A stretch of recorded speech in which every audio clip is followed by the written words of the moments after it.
वह अवश्य उत्तम गति का भागी होता है, इसमें संशय नहीं है। इस शिव पुराण की कथा सुनने से जैसी चित्त शुद्धि होती है वैसे दूसरे उपायों से नहीं होती। जैसे दर्पण साफ करने पर निर्मल हो जाता है, उसी प्रकार इस शिव पुराण की कथा से चित्त अत्यंत शुद्ध हो जाता है, इसमें संशय नहीं है। मनुष्य के शुद्ध चित्त में जगदम्बा पार्वती सहित भगवान शिव विराजमान रहते हैं।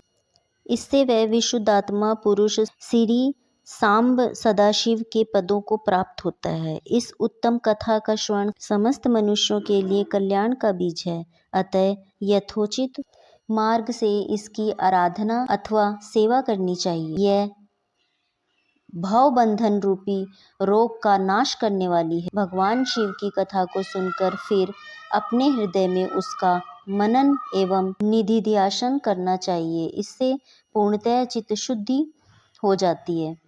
चित्त शुद्धि होने से महेश्वर की भक्ति अपने दूसरे पुत्रों के साथ निश्चय ही प्रकट होती है। तत्पश्चात महेश्वर के अनुग्रह से दिव्य मुक्ति प्राप्त हो जाती है, इसमें संशय नहीं है। जो मुक्ति से वंचित है उसे पशु समझना चाहिए, क्योंकि उसका चित्त माया के बंधन में आसक्त है, वह निश्चय ही संसार बंधन से मुक्त नहीं हो पाता।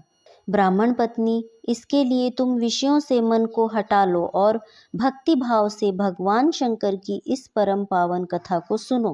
परमात्मा शंकर की इस कथा को सुनने से तुम्हारे चित्त की शुद्धि होगी और इससे तुम्हें मोक्ष की प्राप्ति भी हो जाएगी। जो निर्मल चित्त से भगवान शिव के चरणाविंदनों का चिंतन करता है उसकी एक ही जन्म में मुक्ति हो जाती है, यह मैं तुमसे सत्य सत्य कहता हूँ। सूत जी कहते हैं, शौनक, इतना कहकर वे श्रेष्ठ शिव भक्त ब्राह्मण चुप हो गए। उनका हृदय करुणा से आदर हो गया। वे शुद्ध चित्त परमात्मा भगवान शिव के ध्यान में मग्न हो गए।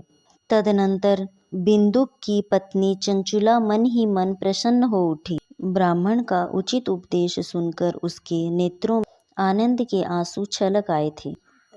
वह ब्राह्मण पत्नी चंचुला हर्ष भरे हृदय से उन श्रेष्ठ ब्राह्मण के दोनों चरणों में गिर पड़ी और हाथ जोड़कर बोली, मैं कृतार्थ हो गई।